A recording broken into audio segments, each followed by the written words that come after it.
চিহ্নিত সন্ত্রাসীদের বিরুদ্ধে অল আউট অ্যাকশনের ঘোষণা দিয়েছে ঢাকা মহানগর গোয়েন্দা পুলিশের অতিরিক্ত কমিশনার রেজাউল করিম মল্লিক।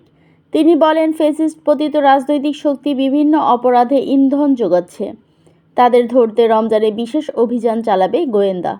শনিবার 1 মার্চ রাজধানীর মিন্টো রোডে ডিএমপি মিডিয়া সেন্টারে আয়োজিত পবিত্র মাহে রমজান উপলক্ষে আইন শৃঙ্খলা পরিস্থিতি স্থিতিশীল রাখার উদ্দেশ্যে ডিবি কর্তৃক পরিকল্পিত কার্যক্রম সংক্রান্ত এক সাংবাদিক সম্মেলনে এসব বলেন তিনি।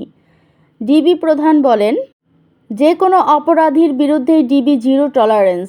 রমজান ঘিরে আইন শৃঙ্খলা পরিস্থিতি উন্নতি করতে তথ্য প্রযুক্তি ভিত্তিক নজরদারি বাড়ানো হয়েছে। এ সময় ডাকাত, ছিনতাইকারী ও মাদক কারবারিদের নিয়েও কথা বলেন গোয়েন্দা কর্মকর্তা। তিনি জানান, মহানগর এলাকায় আইন শৃঙ্খলা পরিস্থিতি ভালোর দিকে যাচ্ছে।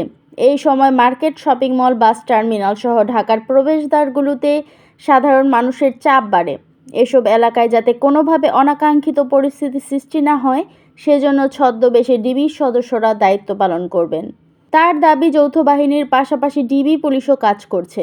প্রেস ব্রিফিংয়ে তিনি ডিবি পরিচয়ে কেউ তুলে নেওয়ার চেষ্টা করলে গোয়েন্দা কার্যালয়ে জানানোর অনুরোধ করে।